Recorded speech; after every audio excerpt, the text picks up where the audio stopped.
Welcome to the Slop Farm. Enjoy the video. You begin by cracking 2 eggs into a bowl. Whisk with a pinch of salt and 1 tablespoon milk until uniform.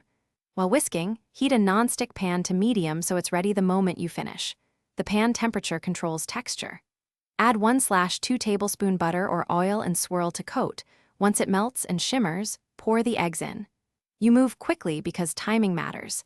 The eggs should set at the edges while remaining slightly loose in the center.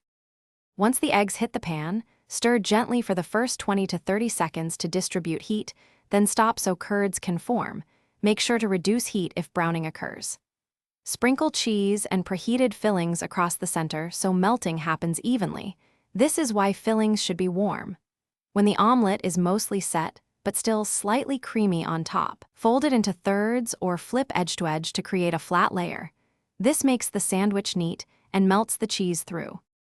You transfer the folded omelet directly onto 1 slice of prepared bread. Add an extra slice of cheese or a thin smear of sauce if you want moisture and flavor. Top with the second slice, then press the sandwich briefly in the pan or use a panini press to seal and crisp the exterior. This also finishes melting the cheese. Slice in half and let it rest for 1 to 2 minutes. If the sandwich becomes soggy, reduce sauce or toast the bread longer next time. Thanks for watching. Consider subscribing if we helped you today.